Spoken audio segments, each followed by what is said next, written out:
கர்த்தருடைய பரிசுத்த நாமம் மகிமைப்படுவதாக. இந்த நாளிலும் கர்த்தர் நம்மோடு பேசுகிற வார்த்தை ரோமருக்கு எழுதின நிருபம் 4வது அதிகாரம் 21வது வசனம். ரோமர் 4வது அதிகாரம் 21வது வசனம். தேவன் வாக்குத்தத்தம் பண்ணினதை நிறைவேற்ற வல்லவராய் இருக்கிறார் என்று முழு நிச்சயமாய் நம்பி தேவனை மகிமைப்படுத்தி விசுவாசத்தில் வல்லவனானான். பிரியமானவர்களை, இந்த வசனத்துல நாம பார்க்கும்போது கர்த்தர் வாக்கு பண்ணினதை நிறைவேற்ற வல்லவராக இருக்கிறார் என்று அவரை முழு நிச்சயமாய் நம்பி அவரை மகிமைப்படுத்தி விசுவாசத்தில் வல்லவனானான் என்று சொல்லப்பட்டிருக்கிறது. வேதம் சொல்லுகிறது, விசுவாசிக்கிறவன் பதறான். ஆனால் எந்த சூழ்நிலையிலும் ஆண்டவர் நம்மோடு பல வார்த்தைகளை பேசுகிறார், வாக்கு தத்தங்களை கொடுக்கிறார், தரிசனத்தை கொடுக்கிறார்.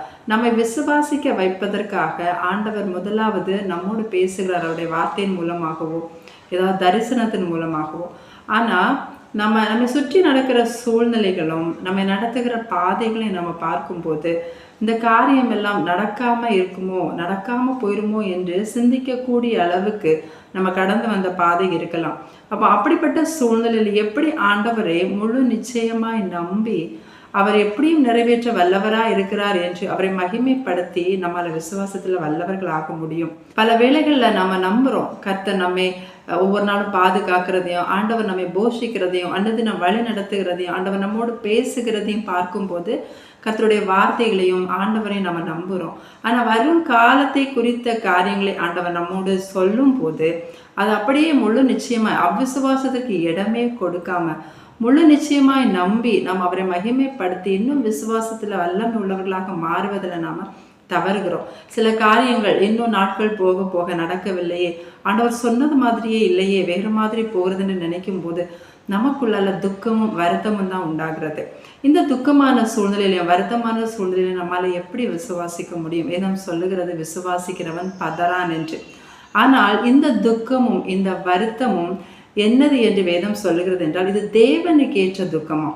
பாருங்கள், வசனம் சொல்லுகிறது 2 கொரிந்தியர் 7வது அதிகாரம் 10வது வசனத்திலே, தேவனுக்கு ஏற்ற துக்கம் பின்பு மனஸ்தாபப்படுகிறதற்கு இடம் இல்லாமல் ரட்சிப்புக்கு ஏதுவான மனம் திரும்புதலை உண்டாக்குகிறது. அதாவது கர்த்தர் நம்மோடு பேசின வார்த்தை நிமித்தம், கர்த்தர் நமக்கு சொன்ன காரியத்தை நிமித்தம் நாம படுகிற உபத்திரவம், அதன் மூலமாக படுகிற துக்கமும் வேதனையும் அது தேவனுக்கு ஏற்ற துக்கமாக இருக்கிறது.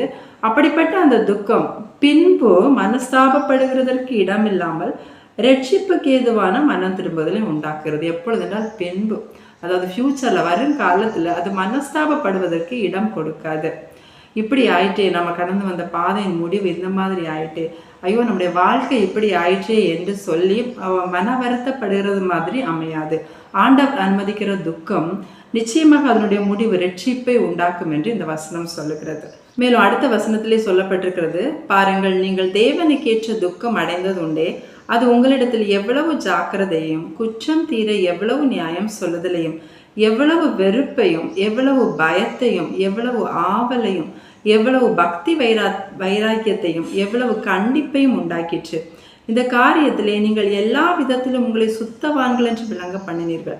இந்த தேவனுக்கேற்ற துக்கத்தை கர்த்தர் நமக்கு அனுமதிக்கிறார் இல்லையா? இந்த பாதையின் மூலமா நம்ம வரும்போது அது நமக்குள்ள எவ்வளோ ஜாக்கிரதை உண்டாக்கிட்டான். கர்த்தருக்கு அடுத்த காரியங்கள ஒரு அலர்ட்னஸ், எப்பவும் அதில் ஒரு சின்சியரா நமக்கு எல்லா காரியத்திலும் நாம இருப்பது, பாவத்தை குறித்து அதிக வெறுப்பை நமக்குள்ள உண்டாக்கிட்டு, எவ்வளோ பயத்தையும் தேவனுக்கு மேல உள்ள பயத்தை நமக்குள்ள உண்டாக்கிட்டு, மிகுந்த பக்தி வைராக்கியத்தை உண்டாக்கிட்டு, நம்மை பரிசுத்தம் பண்ணுகிறதுல நம்ம அதிக ஆவலுள்ளவர்களா இருக்கிறோம். கர்த்தருக்குரிய காரியங்களை இன்னும் அறிய வேண்டும் என்கிற அந்த ஒரு ஆவல், அந்த ஒரு வாஞ்சை உள்ளவர்களாக இருக்கிறோம்.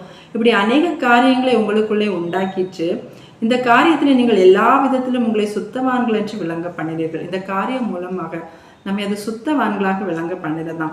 இதைத்தான் யோபு கூட சொல்லுவார், அவர் என்னை சோதித்த பின் நான் பொன்னாக விளங்குவேன் என்று. அப்போ தேவனுக்கேற்ற துக்கம் ஆரம்பத்துல நமக்கு அது வருத்தமாக இருந்தாலும் அதனுடைய முடிவு சம்பூரணமா இருக்கிறது.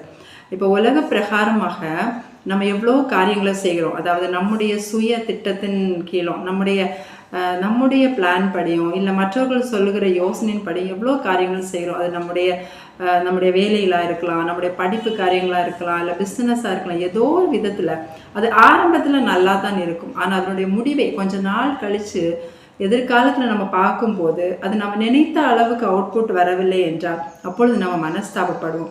ஐயோ, அன்னைக்கு நம்ம இதை சூஸ் பண்ணாமல் இன்னொரு காரியத்தை நம்ம தெரிந்து கொண்டிருக்கலாம், இன்னொரு படிப்பை தெரிந்து கொண்டிருக்கலாம், இன்னொரு வழியை நம்ம தெரிந்து கொண்டிருக்கலாம், அந்த வேலைக்கு போயிருக்கலாம், அப்போ இன்னும் நம்ம சக்ஸஸாக நம்ம வாழ்க்கையில் இருந்திருக்கலாமே என்று அப்படி நம்ம அந்த நேரத்தில் மனஸ்தாபப்படும் போது அதுதான் லௌகீக துக்கம் என்று வேதம் சொல்லுகிறது.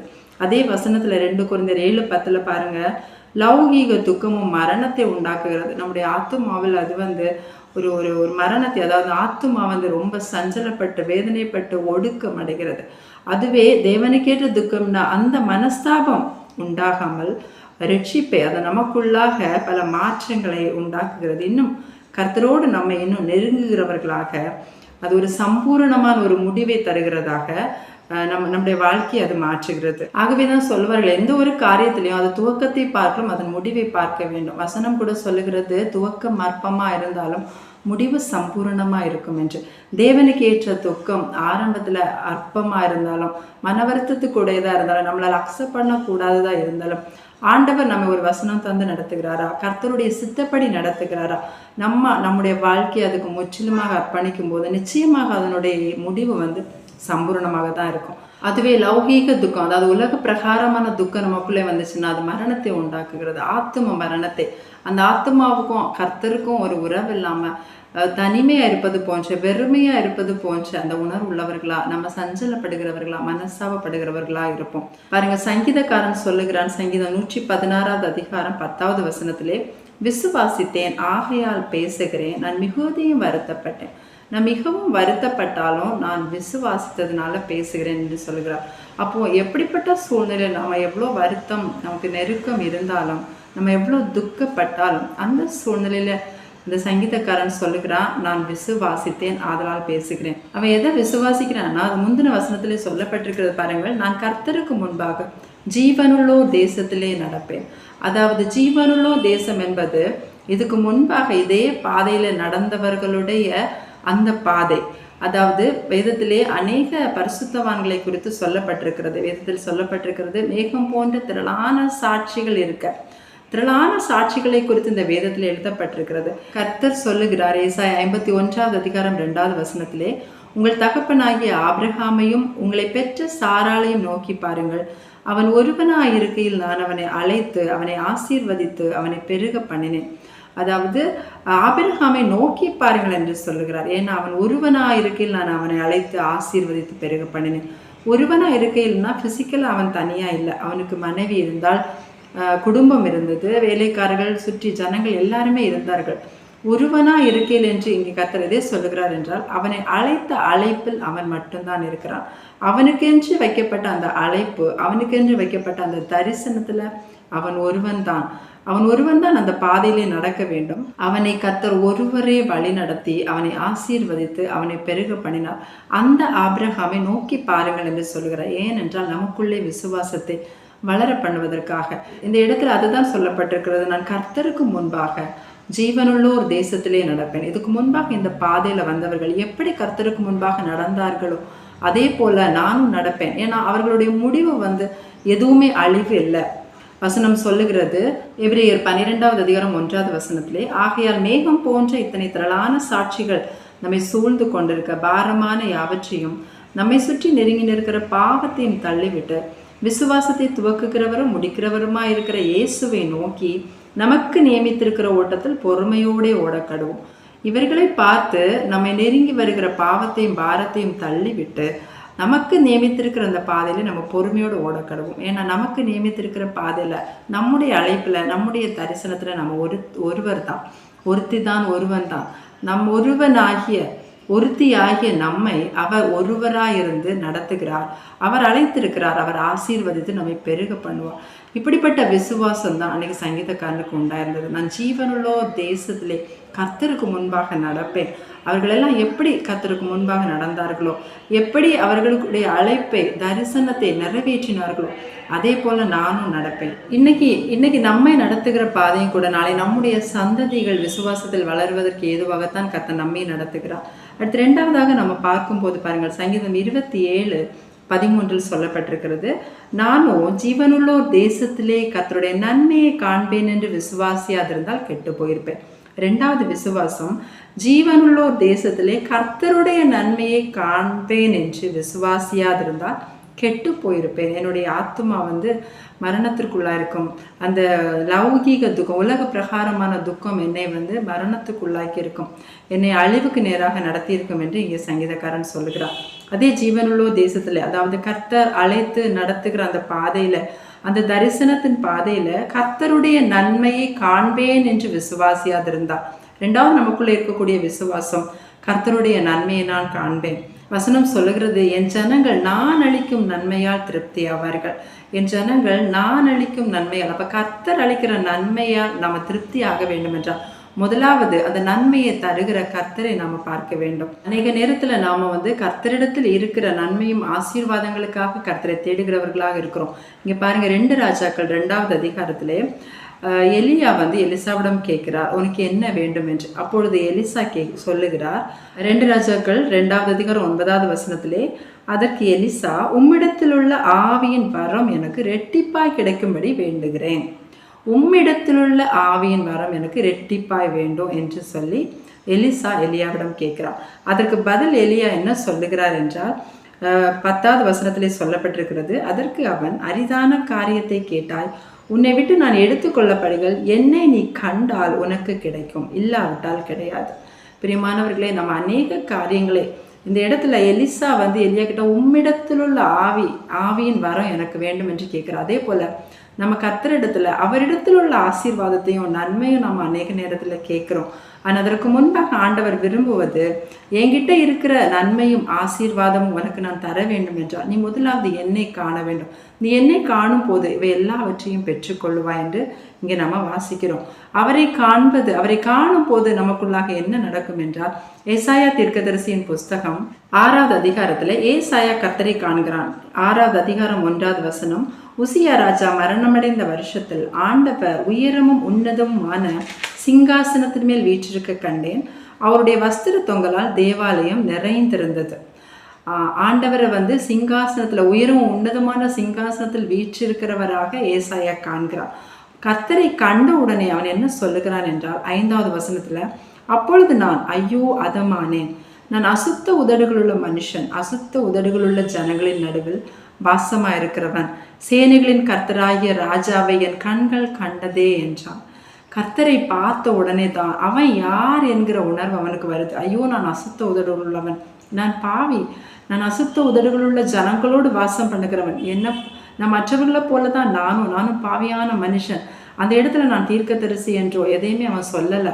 நான் பாவியான மனுஷன், அசுத்த உதடுகள் உள்ளவன் என்று சொல்லி அந்த இடத்துல அவன் தன்னுடைய நிலையை அறிக்கை பண்ணுகிறான். அங்கே அவன் அப்படி சொன்ன உடனே அடுத்த வசனத்திலே பார்க்கும்போது, அப்பொழுது சேராபீன்களில் ஒருவன் பலிபீடத்திலிருந்து தன் கையிலே பிடித்த குரட்டால் ஒரு நெருப்பு தழலை எடுத்து என்னிடத்தில் பறந்து அதனால் என் வாயை தொட்டு, இதோ இது உன் உதடுகளை தொட்டதினால் உன் அக்கிரமம் நீங்கி உன் பாவம் நிவர்த்தியானது என்றான். உடனே தூதன் ஒரு நெருப்பு தழலை எடுத்து அவனுடைய உதடுகளை தொடுகிறான். அந்த நேரத்திலே அவன் பரிசுத்தப்படுத்தப்படுகிறான். அவன் அந்த இடத்துல அவனுடைய பாவம் நிவர்த்தியாகி அவன் சுத்தமாகிறான் என்று அங்கே வாசிக்கிறோம். அவன் சுத்தமான உடனே அடுத்த வசனத்திலே கர்த்தருடைய சத்தத்தை அங்கே கேட்கிறான். 8வது வசனத்திலே, பின்பு யாரை நான் அனுப்புவேன், யார் நமது காரியமாய் போவான் என்று உரைக்கிற ஆண்டவருடைய சத்தத்தை கேட்டேன். அதற்கு நான், இதோ அடியேன் இருக்கிறேன், என்னை அனுப்பும் என்றேன். பாருங்கள் பிரியமானவர்களே, அந்த கண்கள் அவனுடைய கண்கள் கர்த்தரை கண்டவுடனே அவனுடைய நிலையை உணர்ந்து தான் பாவி என்றும் அசுத்த உதடுள்ள மனுஷன் என்றும் அவன் அங்கே அறிக்கை பண்ணுகிறான். அப்படி செய்யும் போது அவன் பரிசுத்தமாக்கப்படுகிறான். பரிசுத்தமாக்கப்பட்ட பெண் அவனுக்காக கர்த்தர் வைத்திருந்த அந்த தரிசனத்தை, அந்த நன்மையான காரியங்களை அவனுடைய காதுகள் கேட்கிறது. நாம கூட இன்று அநேக நேரத்துல கர்த்தர் நம்மை குறித்து என்ன திட்டம் வைத்திருக்கிறார், என்ன தரிசனம் வைத்திருக்கிறார் என்கிற தெளிவில்லாம நம்ம நம்முடைய பாதையில போகிறவர்களாக இருக்கிறோம். அதை குறித்து நாம் அறிய வேண்டும் என்றால் முதலாவது நம்ம அவரை பார்க்க வேண்டும். அவரை பார்க்கும் போது நாம யார் என்கிற நிலையை நாம உணர்ந்து ஆண்டவரிடத்துல நாம நம்மை தாழ்த்தும் போது கர்த்தர் நமக்காக வைத்திருக்கிற நன்மைகளை நமக்கு வழங்குகிறவராக நம்மை அறிந்து கொள்ள வைக்கிறவராக இருக்கிறார். இந்த இடத்திலும் எலியாவை காணும் போது, எலியா எடுத்துக்கொள்ளப்படும் போது எலியா சொன்னது மாதிரி எலிசா காண்கிறான். அதே போல் அந்த வரத்தை இரட்டிப்பாக அவன் பெற்றுக்கொள்ளுகிறான். கர்த்தரை நம்ம காணும் போது எந்தெந்த காரியங்கள் எந்தெந்த நன்மைகள் நாம் வேண்டும் என்று நினைக்கிறோமோ அதை விட அவர் நினைப்பதற்கும் ஜெபிப்பதற்கும் அதிகமாக செய்கிற தேவன். அவர் நம்முடைய வாழ்க்கையில் அவருடைய திட்டத்தை நிறைவேற்றுவதோடு நம்மோடு பேசின நம்மோடு அவர் வாக்கு பண்ணின எல்லா காரியங்களையும் நம்முடைய வாழ்க்கையில் நிறைவேற்றுகிற தேவனாக இருக்கிறார். ஆகவே பிரியமானவர்கள், இந்த நாளிலும் நாம் இருக்கிற சூழ்நிலையில எப்படி வருத்தப்பட்டு கொண்டு துக்கப்பட்டு கொண்டு நம்ம எப்படி விசுவாசிக்க முடியும்? எப்படி ஆண்டவரை முழு நிச்சயமாய் நம்பி அவரை மகிமைப்படுத்தி நம்ம விசுவாசத்தில் இன்னும் வளர முடியும் என்று நாம் யோசித்து கொண்டு இருப்போம் என்றால், முதலாவது நாம் விசுவாசிக்க வேண்டிய காரியம் நான் கர்த்தருக்கு முன்பாக ஜீவனுள்ளோர் தேசத்திலே நடப்பேன் என்கிற விசுவாசம். இதற்கு முன்பாக ஆண்டவருடைய பரிசுத்தவான்களை எப்படி நடத்தினாரோ அவரவருக்குரிய அந்த அழைப்பின் பாதையில், அவரவருக்குள்ள அந்த தரிசனத்தின் பாதையில் எப்படி நடத்தினாரோ என்னையும் அந்த மாதிரியே நடத்துவார் என்கிற விசுவாசம் வேணும் எல்லா சூழ்நிலையிலையும். ரெண்டாவதாக, அப்படி அவர் நடத்துகிற பாதையில் நிச்சயமாக கர்த்தருடைய நன்மையை நான் காண்பேன். இந்த ரெண்டு விசுவாசமும் நமக்குள்ள இருக்கும்போது நம்ம நிச்சயமாக கெட்டு போக மாட்டோம். நம்முடைய ஆத்மா கெட்டு போகாது, நம்முடைய வாழ்க்கை கெட்டு போகாது, நம்முடைய வாழ்க்கை சம்பூரணமாக இருக்கும். ஆரம்பம் அற்பமாக இருந்தாலும், ஆரம்பம் நம்ம ஏற்றுக்கொள்ள முடியாததாக இருந்தாலும், முடிவு நிச்சயமா சம்பூரணமா இருக்கும். அவருடைய தரிசனமும் நம்முடைய வாழ்க்கையில நிறைவேறும். இதுவரைக்கும் நம்ம பிளான் பண்ணி நம்முடைய வாழ்க்கையில தோல்வி தான் அதிகம். ஒரு விசை அவரை விசுவாசித்து நம்முடைய வாழ்க்கையை அவர் கையில ஒப்பு கொடுப்போம். அவர் மனஸ்தாபப்பட வைக்காத தேவன், நிறைவான வாழ்க்கையை தருகிற தேவன். கர்த்தர் இந்த வார்த்தை மூலமாக நம்ம ஒவ்வொருவரையும் ஆசீர்வதிப்பாராக. ஆமென். ஜெபிக்கலாம். எங்களை அதிகமாக நேசிக்கிற எங்கள் பரலோக தகப்பனே இயேசுப்பா, இந்த வேலைக்காக உமக்கு நன்றி செலுத்துக்கணும் ராஜா. அனுதினமும் எங்களை நீங்கள் நடத்துகிற உங்கள் கிருபைக்காக நன்றி அப்பா. உங்களுடைய வார்த்தையினால் அப்பா எங்களோடு பேசி எங்களை நடத்துறீங்க, எங்களை பலப்படுத்துறீங்கப்பா. அநேக வேளையில் நாங்கள் விசுவாசிக்கிறோம், பல வேளைகளில் அப்பா எங்களுடைய சூழ்நிலைகளை பார்த்து எங்களால் விசுவாசிக்க முடியாமல் நாங்கள் பின்னோக்கி போகிறோம் தகப்பனே. எல்லா சூழ்நிலையிலும் அப்பா உண்மை முழு நிச்சயமாக நம்பி விசுவாசத்திலே வல்லவர்களாக்குங்க தகப்பனே. சங்கீதக்காரன் சொன்னது போன்று அப்பா, ஜீவனுள்ள தேசத்துல நானும் கர்த்தருக்கு முன்பாக நடப்பேன், நானும் அந்த தேசத்துல கர்த்தருடைய நன்மையை காண்பேன் என்று நாங்கள் விசுவாசிக்கத்தக்கவர்களாக எங்களை மாற்றுவீராக தகப்பனே. அப்பா, உம்முடைய அழைப்பிலே தகப்பனே அந்த தரிசனத்தின் பாதையிலே நாங்கள் நடக்கும்போது உபத்திரவம், துன்பம், வேதனை எது வந்தாலும் தகப்பனே அதனுடைய முடிவு அப்பா மனஸ்தாபப்படுவதற்கு ஏதுவாக அமையாது ராஜா. அப்பா, இன்னும் உண்மை நெருங்குகிறவர்களாக அதை மாற்றும் என்கிற உணர்வை எங்கள் ஒவ்வொருவருக்கும் தாங்க தகப்பனே. நாங்களும் அப்பா உண்மை விசுவாசத்திலே வல்லவர்களாக மாற ஒரு சாட்சியுள்ள வாழ்க்கையை வாழ ஒவ்வொருவருக்கும் கிருபை பாராட்டுங்க. உங்க பரிசுத்த நாமத்தை மகிமைப்படுத்துங்க. மீட்பர் இயேசுவின் நாமத்திலே ஜெபிக்கிறோம் ஜீவனுள்ள பிதாவே, ஆமென்.